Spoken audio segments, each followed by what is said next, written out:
Hello dear, welcome to कैशल campus. तो चलिए इस लेक्चर में स्टार्ट करते हैं फ्लूइड डायनेमिक्स। तो सबसे पहले मैं बता दूं डायनेमिक्स होता क्या है। तो डायनेमिक्स नाम से ही पता चल रहा है या फिर नहीं पता, तो इसमें क्या करते हैं, मोशन को स्टडी करते हैं विद कॉजेज ऑफ मोशन इसमें कंसिडर करते हैं। मतलब कॉज ऑफ मोशन क्या है, यानी कॉज ऑफ मोशन होता क्या है, जनरली फोर्स होता है। तो फोर्स को इसमें स्टडी करते हैं, फोर्स को कंसीडर करते हुए स्टडी करते हैं। वहीं अगर काइनेमैटिक्स की बात करें तो उसमें मोशन को स्टडी करते हैं बट कॉज ऑफ मोशन को कंसीडर नहीं करते। कोई भी कॉज हो उसमें वेलोसिटी, एक्सेलरेशन, लाइक दैट सब स्टडी करते हैं, लेकिन इसमें जो है कि कॉज ऑफ मोशन को स्टडी करते हैं कि फोर्स कौन सा लग रहा है, कितना लग रहा है, किस डायरेक्शन में लग रहा है, कितनी मैग्नीट्यूड का लग रहा है। और जो है कि तो इसमें मोमेंटम कॉन्सेप्ट भी आएगा ना। तो सबसे पहले जो है कि एक तरीके से इसकी डेफिनेशन देख लेते हैं। तो यहाँ पे दे रखा है study of motion of the fluid by considering cause of the motion is known as fluid dynamics. मतलब कॉज ऑफ मोशन को कंसीडर करते हुए फ्लूइड मोशन को स्टडी करना क्या कहलाता है, फ्लूइड डायनेमिक्स। अब जो इसमें एक पॉइंट है हमारे पास कि फ्लूइड डायनेमिक्स में कौन कौन से टाइप के फोर्सेस हमको स्टडी करना है। कॉज ऑफ मोशन तो फोर्सेस ही होते हैं, अभी बताया। Now in fluid flow there are different types of forces occur in flow. कौन कौन से forces, pressure force, viscous force, surface tension force, gravitational force, turbulent force, elastic force and all other different forces.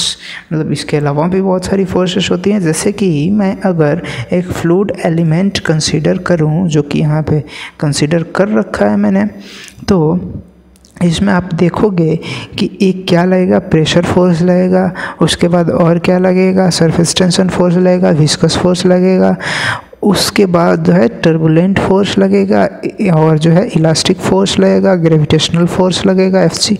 ये सारी forces लगेंगी एक तरीके से। तो अगर एफ नेट इस पार्टिकल पे या फिर एक फ्लूइड एलिमेंट पे कितना लग रहा है, अगर summation of all the forces निकालूं एफ नेट के लिए, जो किसके बराबर होगा, F net is equal to m, यानी mass into acceleration of that particle.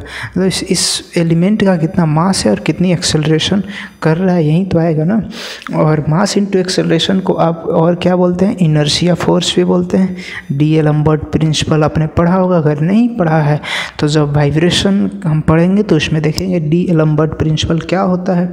तो उसमें वही इनर्शिया फोर्स एक बार देख लेते हैं कि इनर्शिया फोर्स क्या होता है, मास इनटू एक्सेलरेशन के बराबर होता है, that is state of the body. तो अगर एफ नेट की वैल्यू निकालें तो क्या आएगी, मतलब summation of all the forces, that is pressure force, gravity force, viscous force, surface tension force या फिर टर्बुलेंट फोर्स, इलास्टिक फोर्स, और यह surface tension force is equal to M A आना चाहिए, लेकिन एम ए की जगह पे मैं लिखता हूँ F I, that is inertia force.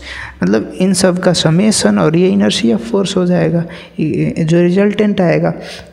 That means that कि आप एक चीज़ यहाँ पे समझ लो कि ये क्या हम कर रहे हैं, अलजेब्रिक सम कर रहे हैं ऑल द फोर्सेस का। अलजेब्रिक सम का मतलब आप समझ रहे हो कि डायरेक्शन भी इसमें कंसिडर करेंगे। अगर ये एक्स डायरेक्शन में लग रहा है पॉजिटिव की तरफ, और ये कोई फोर्स है एक्स डायरेक्शन में नेगेटिव की तरफ लग रहा है, F1 और F2, तो इसका समेशन करेंगे तो ऐसे करेंगे F1 माइनस का F2 is equal to Fi, resultant force. तो इसी तरीके से इसमें डायरेक्शन भी लेंगे। सबके पहले मैंने प्लस ले रखा है, लेकिन अगर अपोजिट डायरेक्शन में होगा एक दूसरे के तो वहाँ पे माइनस आएगा।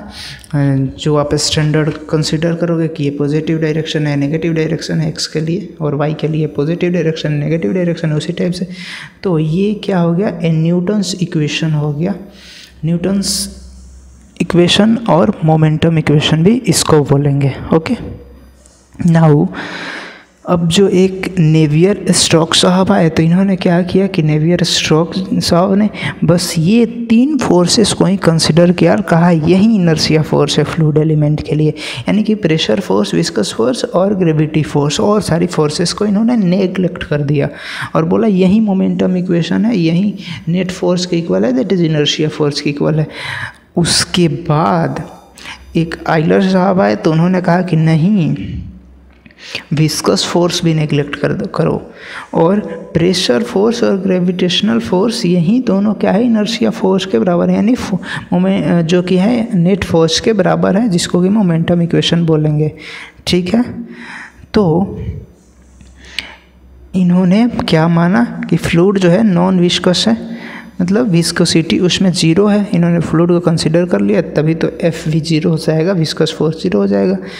तो ये सारी कंसीडर करते हुए इन्होंने जो अलग अलग साइंटिस्ट ने जो रूल दिया या फिर जो इक्वेशन दिया, तो उस पर एक तरीके से आपको फॉर्मूला पढ़ना है और एक नंबर पढ़ना है, जैसे कि आप पढ़ते हो फ्रॉड नंबर,